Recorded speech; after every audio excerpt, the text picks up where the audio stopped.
Salve! E aí, galera? Geografia tá encerrando. Acredito que depois dessa, mais duas aulas pra gente ver, digamos, conteúdo inédito. Depois a gente vai partir para as revisões. Beleza? Pra gente poder chegar com todas as munições disponíveis para matar essa prova da ESA em agosto. Beleza? Então vamos lá. Hoje a gente vai falar sobre as políticas territoriais e regionais. Dividir essa aula em duas partes. Hoje a gente vai falar sobre a questão da Amazônia, né, as políticas territoriais da Amazônia, e sobre o Brasil no bloco internacional, no Mercosul. Beleza? Na semana que vem a gente vai falar sobre essas questões territoriais no Nordeste. Certo? Então, vamos lá. Primeiro a gente vai tratar da questão da Amazônia. Bom, a gente fazendo um breve exercício de relembrança, não sei nem se essa palavra existe, agora existe, das aulas de história, principalmente quando a gente falou sobre a expansão territorial, né, a gente vai lembrar que a ocupação da Amazônia ela vai acontecendo aquela caminhada rumo ao oeste, não é? Ela vai acontecer ali, primeiro a galera que vai sair do Nordeste para o Norte, principalmente depois ali do período da União Ibérica. A gente vai ter também a questão da exploração das drogas do sertão, né, que vão migrar ali para a região norte do Brasil, para a região da Amazônia. Uma coisa, galera, que eu atentei, né? Talvez você pergunte, pô, sertão, drogas do sertão na Amazônia, sertão não é no Nordeste? Galera, sertão nessa época a gente está falando aí de século XVII, século XVIII, sertão naquela época eles consideravam qualquer região que fosse longe do litoral, né? Não era necessariamente o que a gente entende hoje como sertão. Então, as áreas a oeste, as áreas ao interior do território brasileiro era considerado o sertão, ok? Das drogas do sertão a gente já falou, né? Nas aulas de história, era exploração de elementos como guaraná, como baunilha, né? Que eram explorados principalmente pelos jesuítas utilizando mão de obra indígena, né? E aí, nesse processo de ocupação daquela região, a gente vai ter a criação da província do Grão-Pará, ali no século XVIII, que vai pegar praticamente todo aquele território ali da região norte, né? Com exceção do Acre, que só passou a ser parte do território brasileiro a partir do século XX. Com o passar dos anos, né, principalmente ali depois da afirmação do Brasil como Estado, né, período republicano, início do século XX, a gente vai ter uma maior preocupação na questão da gestão econômica da região amazônica. Ali a gente vai ter a criação da chamada Amazônia Legal. A gente bem lembra quando a gente estudou sobre os biomas, sobre a vegetação, que a floresta amazônica, a área que a gente denomina Amazônia, ela não se restringe ao território brasileiro. A gente tem mais 8 países na América do Sul, além do Brasil, que são cobertos, vamos dizer, por floresta amazônica. Mas quando a gente fala de Amazônia Legal, a gente vai falar da parte da Amazônia, da floresta amazônica, vamos dizer assim, daquela região, que está dentro do território brasileiro. Só que ela também não se restringe à região norte. A gente vai ver isso daqui a pouco no mapa que eu coloquei para vocês no próximo slide, né? E essa Amazônia Legal, ela vai servir para o objetivo de fazer um zoneamento tanto econômico quanto ecológico da Amazônia, né? Ali você vai ter um estudo sobre as particularidades daquela região, né? Como assim particularidades, professor? Questão climática, tipo de solo, vegetação, ecossistemas, biodiversidade, né? Esse tipo de interação natural e como, a partir desse conhecimento desses elementos naturais da região, você vai fazer essa gestão econômica, né? O tipo de exploração, a exploração de recursos naturais que você vai praticar naquela região, a questão ocupacional, quando a gente pensa também, por exemplo, na agricultura, você precisa estudar o tipo tanto climático quanto o tipo de solo daquela região, para você entender como você vai praticar essa agricultura naquela região, beleza? Então a Amazônia Legal, vamos dizer, essa área ela foi demarcada com esse intuito, né, de você poder fazer esse zoneamento tanto econômico quanto ecológico daquela região. Já perceberam que está em vermelho, porque isso já foi cobrado na ESA.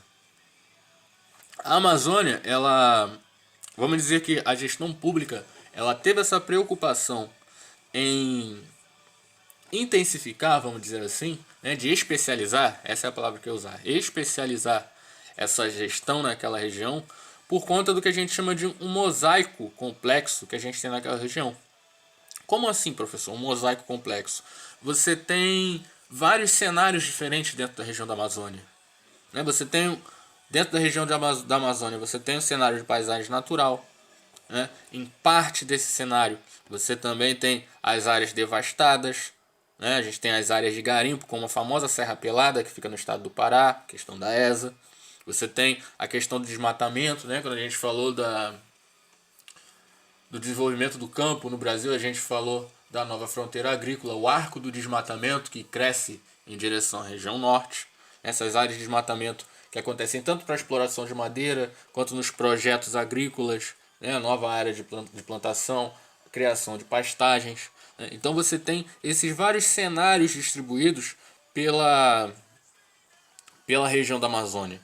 Né? E essa, vamos dizer, essa junção, se a gente fosse dar uma olhada no mapa da Amazônia de cima, né, a gente teria essa diferença de cenários, esses diferentes cenários dentro dessa mesma região da floresta amazônica. Por isso que a gente diz que a Amazônia ela tem um mosaico complexo. Né? Ela não é toda, vamos dizer assim, um cenário igual. Quando a gente pensa em Amazônia, a gente pensa naquela floresta fechada, aquela mata, árvores gigantescas e tal. Essa é a característica natural da Amazônia, mas ela não é toda constituída por esse tipo de cenário, ok? Além disso tudo, a gente tem também as reservas indígenas, né, que também vão fazer parte desse cenário, desse mosaico complexo. E, principalmente a partir da década de 50, essa preocupação com essa gestão da região amazônica, ela vai acontecer por causa daquela dinâmica de desconcentração industrial.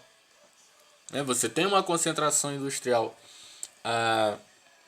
nos primeiros anos da indústria no Brasil, aquela concentração na região sudeste, que a gente tanto falou nas aulas de industrialização, e também falou nas aulas sobre urbanização, mas principalmente a partir da década de 50, década de 60, ali com a criação do Sudã, né, da Superintendência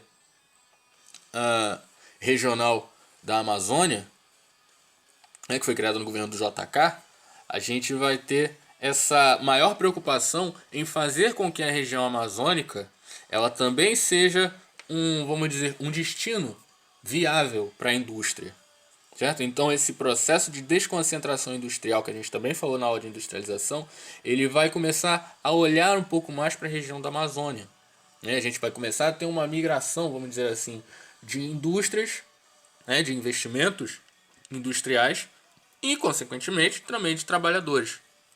A ocupação da região da Amazônia ela começa a aumentar muito a partir dessa migração da atividade industrial para a região da Amazônia. Aqui está o mapa que eu falei para vocês que demarca essa questão da Amazônia legal. Se fosse possível, eu colocaria esse mapa em vermelho, porque esses dados que nós vemos aqui no mapa, eles também já foram cobrados na ESA. A gente vê aqui a Amazônia Legal, né, a Amazônia brasileira, chamada Amazônia Legal, essa parte em verde claro.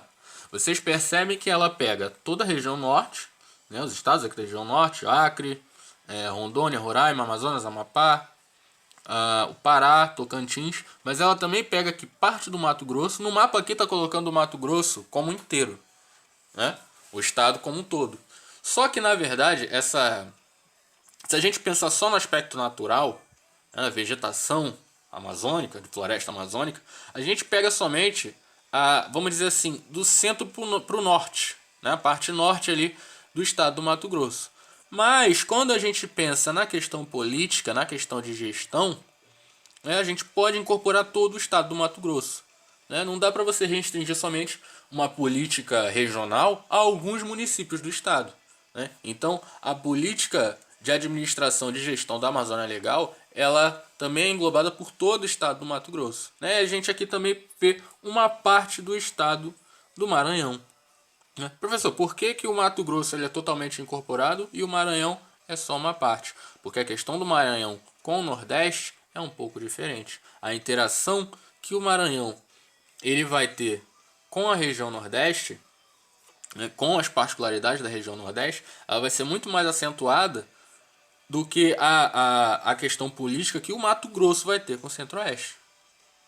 Certo? Então, o Maranhão, ele não é, vamos dizer assim, não é todo o estado do Maranhão que é incluído na Amazônia Legal. E aqui na parte em verde escura a gente vê os demais países da América do Norte, né? Falando besteira, da América do Sul, que fazem parte, que são cobertos, vamos dizer, por floresta amazônica.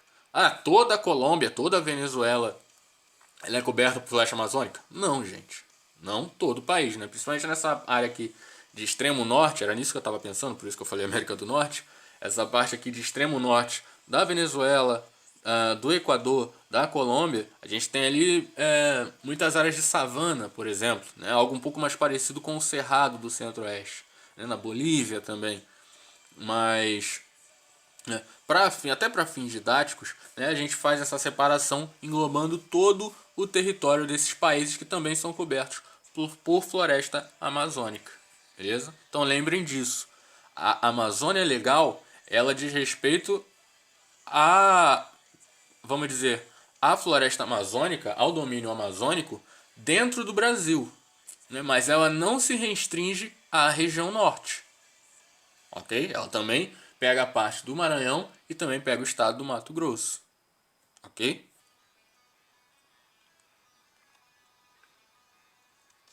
E aqui a gente vê os estados que fazem parte da Amazônia Legal. A gente tem aqui o estado do Amazonas, o estado do Acre, Rondônia e Roraima. A gente também vai ter Tocantins, Pará, Amapá, o estado do Mato Grosso e o Maranhão. Como nós vimos no mapa. Por que eu fiz essa separação? Esses estados aí que eu coloquei em azul, eles vão fazer parte daquilo que a gente chama de Amazônia Ocidental. E os demais vão ser os estados que fazem parte da Amazônia Oriental. Pessoal, o que isso significa? Simplesmente, Amazônia Ocidental é o que fica à esquerda, Oriental à direita. Amazônia Ocidental, interior, mais perto do interior, mais perto do continente. Amazônia Oriental, mais perto do litoral. Ok? Por que é importante saber isso, professor? Eu coloquei azul e verde, mas as chaves estão em vermelho. Isso já foi cobrado na ESA.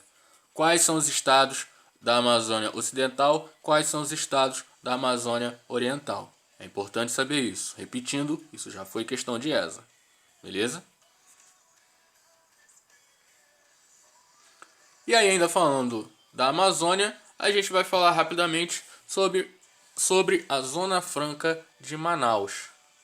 Dado importante, a Zona Franca de Manaus, ela vai ser criada por uma lei, agora eu não vou lembrar o número da lei, mas eu lembro que ela é uma lei de 6 de junho de 1957, não vou lembrar o número dela agora, é 1300 e alguma coisa, é muito preciso isso, né? Mas ela foi criada através de uma lei de 1957 e ela, vamos dizer, foi efetivada, né, o seu desenvolvimento ele foi efetivado a partir de um decreto-lei de 1967. Por que eu coloquei em vermelho? Isso já caiu em prova, certo? O professor tem que saber a data específica? Não exatamente. Uma dica que eu dou para vocês.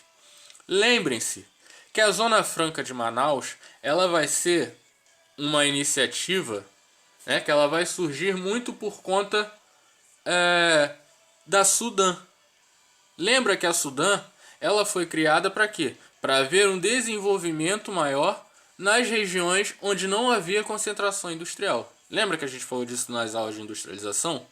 Né? A concentração industrial ela acontecia no Sudeste. Logo, o desenvolvimento do Brasil ele estava quase que restrito à região Sudeste. Então, o governo JK ele vai criar as superintendências de desenvolvimento para tentar, vamos dizer, equilibrar um pouco essa questão do desenvolvimento regional pelo resto do Brasil fora da região Sudeste. Então, a Zona Franca de Manaus ela vai ser criada com esse objetivo.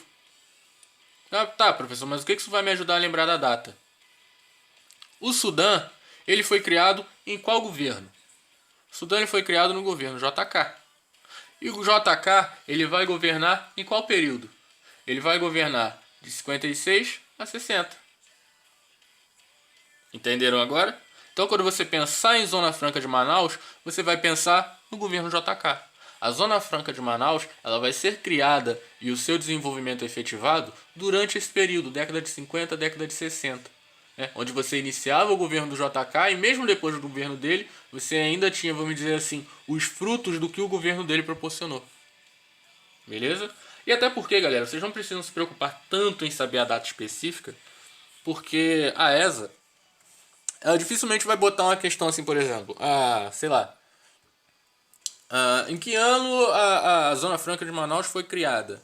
Aí vai botar lá, letra A 56, letra B 58, letra C 57. Ela não vai fazer isso. Tanto que a questão, inclusive coloquei essa questão no material de vocês, ela coloca datas distantes. A ESA normalmente ela faz assim, as questões da ESA que abordam esse tipo de assunto, ela faz dessa forma. O examinador ele não é tão miserável de fazer uma maldade dessas. A esse ponto. Não precisam se preocupar. Então, tenham isso em mente. A Zona Franca de Manaus ela vai ser criada dentro desse projeto de desconcentração. Desconcentração industrial e maior distribuição de desenvolvimento regional. E isso tudo vai acontecer quando? Na época do governo JK. Tanto no governo dele, quanto nos governos imediatamente seguintes. Beleza?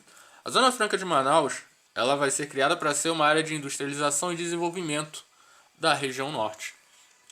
Quando a gente lembra daqueles incentivos fiscais, para que algumas empresas mudassem suas sedes para a região norte, para que algumas indústrias abrissem fábricas na região norte, a gente, quando a gente lembra disso, a gente precisa então entender que a Zona Franca de Manaus ela foi exatamente, vamos dizer assim, uma opção de destino para essas indústrias, uma opção de destino para essas empresas.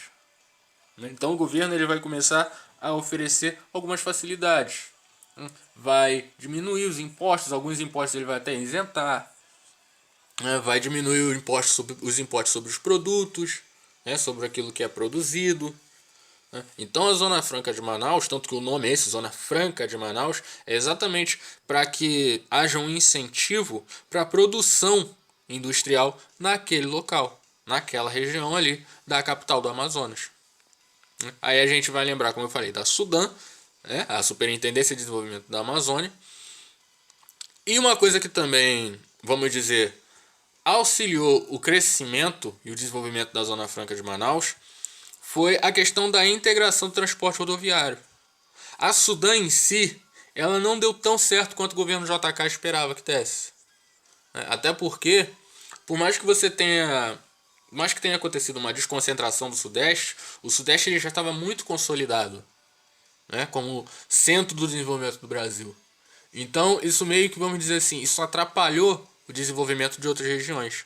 E do Amazonas, na região amazônica, não foi diferente. Então, vamos dizer que todos os objetivos que a Sudã ela foi criada para atingir, ela não conseguiu atingir todos eles. A Sudã não deu tão certo quanto o governo esperava.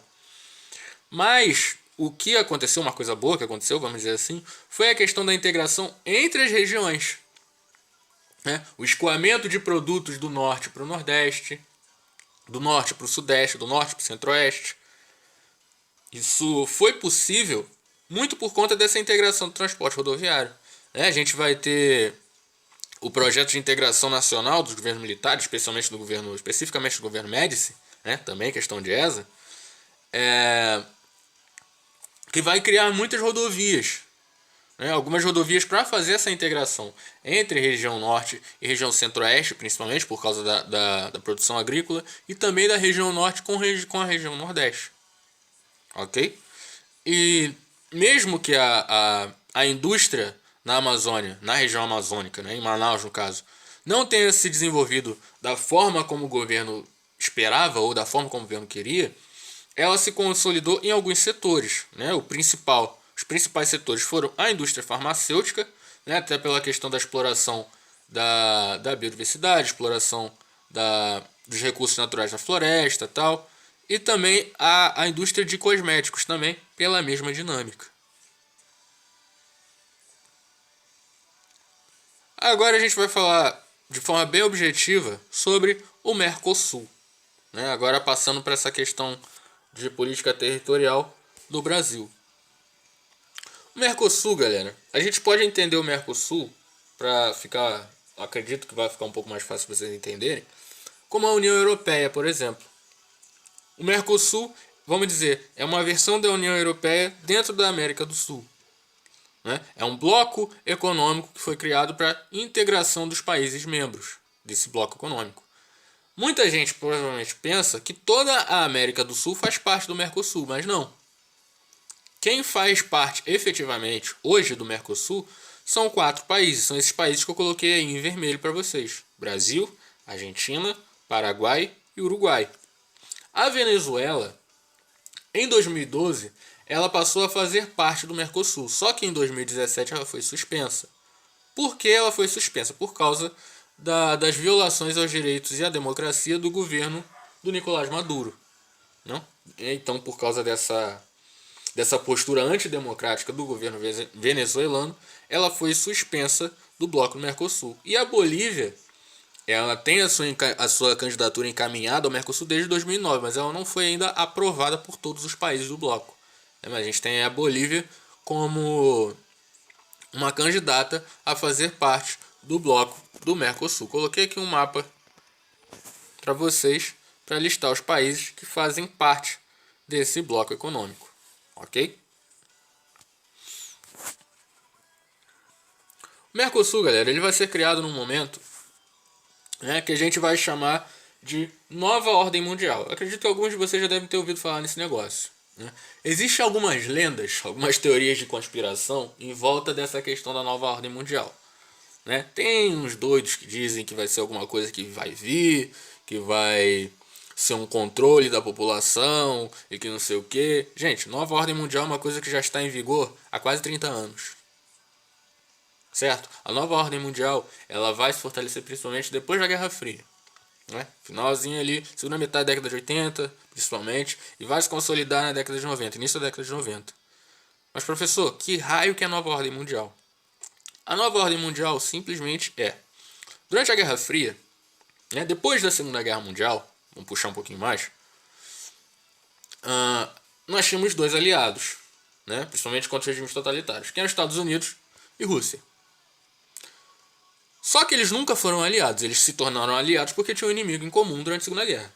Depois da guerra, eles vão dizer que dividiram influências. Né? Tanto que a Alemanha ela se tornou o símbolo disso. Né? A gente tinha uma Alemanha ocidental e uma Alemanha oriental. Né? Ocidental era capitalista, oriental era comunista. O período da Guerra Fria foi uma disputa. Eu costumo dizer que foi uma disputa de egos para ver quem mandava mais entre Estados Unidos e a insurgente União das Repúblicas Socialistas Soviéticas. Só que depois da Guerra Fria, depois que os Estados Unidos ganharam a corrida espacial, né, e lançaram o homem à lua, coisa e tal, os Estados Unidos eles começaram a pesar mais na balança, né, nessa balança dessa disputa entre capitalismo e comunismo. Até esse momento, a ordem do mundo, a ordem mundial era: ou você era capitalista, ou você era comunista. Ou você era Estados Unidos, ou você era Rússia. Né? Direita, esquerda. Depois que os Estados Unidos ganharam a corrida espacial e, vamos dizer, tomaram a frente quase que de forma definitiva nessa questão, nessa disputa com a União Soviética, nós tivemos uma mudança. Nós tivemos o capitalismo, que era o modelo norte-americano, como sendo o modelo econômico para o mundo. Né? Um modelo econômico a ser seguido. O modo de vida norte-americano ele se tornaria a referência a partir disso. Então agora nós não temos mais aquela dualidade. Né? Já na década de 80 a gente tem a queda do Muro de Berlim que vai simbolizar isso. A gente não tem mais aquela dualidade, aquela questão de capitalistas e comunistas. Agora a gente tem um novo modelo global, uma nova forma de gestão, uma nova ordem mundial. ok? Então essa questão da nova ordem mundial, ela se caracteriza pela consolidação do capitalismo como modelo econômico e ela se consolida pela questão da globalização. E o que essa globalização vai causar? Ela vai causar quase que uma necessidade, entre aspas, na formação dos famosos blocos econômicos. E esses blocos econômicos eles vão começar a se fortalecer. A gente tem, por exemplo, a União Europeia, que eu citei para vocês. A União Europeia ela não tem 30 anos de idade. A gente tem o NAFTA. O NAFTA é o bloco econômico formado por Canadá, Estados Unidos e México. E aqui nós temos o Mercosul. Ok? O Mercosul ele vai ser criado a partir do chamado Tratado de Assunção. Ele vai ser assinado em comum acordo com os países membros em 1991. Só que o funcionamento efetivo, vamos dizer assim, do Mercosul ele vai começar a partir de 94, do ano de 1994. E como eu falei, o Mercosul ele vai ser criado para ser um bloco tanto de integração econômica entre os países, como também de ajuda mútua, vamos dizer assim. A gente costuma falar de compartilhamento de infraestrutura. O Mercosul ele passa a ser isso, uma espécie de parceria, uma aliança, uma aliança política e econômica entre os países membros. Então, dentro dessa aliança, você vai começar a discutir questões como integração de comércio, integração industrial, facilidade de deslocamento, tanto deslocamento de pessoas como deslocamento de mercadorias. E a gente também tem a questão da moeda única, como tem, por exemplo, da União Europeia, que tem o euro. Aqui nós não temos ainda uma moeda única dentro do Mercosul. Por quê? Porque para você ter uma moeda única, você precisa que os países eles estejam em um certo equilíbrio econômico, que os países estejam numa condição econômica parecida. Dentro da União Europeia, a gente tem isso. Os países que fazem parte hoje da União Europeia, eles têm uma condição, eles têm uma estrutura econômica, um desenvolvimento econômico muito semelhante. Aqui na América do Sul, isso está anos-luz de ser uma realidade, está muito longe de ser uma realidade. A diferença entre a economia do Brasil, por exemplo, que mesmo com toda a crise que a gente tem aqui, a gente ainda lidera economicamente a América do Sul. Em toda a crise que a gente tem aqui, a gente ainda está muito acima dos outros, dos outros membros do bloco. Tanto a Argentina, quanto o Paraguai, principalmente, quanto o Uruguai. Venezuela nem se fala. Então, por essa questão essa diferença absurda entre a economia dos países membros, é que a gente não tem ainda a possibilidade de ter uma moeda única. A moeda única ela seria uma facilidade muito grande. Eu lembro que a gente discutia até o ano passado sobre a Libertadores, a questão de ter uma final única, num estádio, num país já pré-estabelecido, que provavelmente seria muito complicado, porque a América do Sul não é como a Europa. A Europa você consegue viajar na Europa de trem. É a mesma moeda, é muito mais fácil. Questão de logística é muito mais fácil. O poder aquisitivo do europeu é muito diferente do sul-americano. Ano passado deu certo porque, enfim, a torcida do Flamengo vai para qualquer lugar. Mas a gente discutia muito essa questão, porque aqui na América do Sul é muito difícil o deslocamento. O deslocamento de um país para o outro é muito complicado.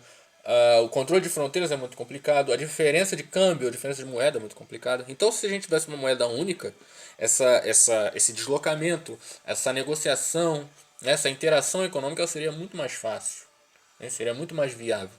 Mas isso ainda é um projeto futuro dentro do Mercosul.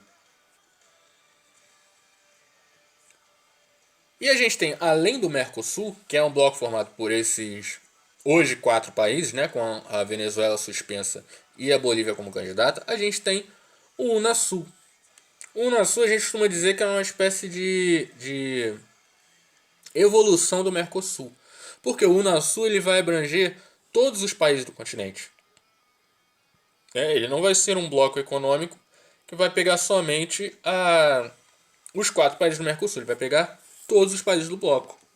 Todos os países do continente, melhor dizendo. Todos os países da América do Sul. E isso vai ser para atingir uma maior integração entre esses países. A Unasul vai ser criada durante a Cúpula Energética Sul-Americana, em 2007. Questão da ESA.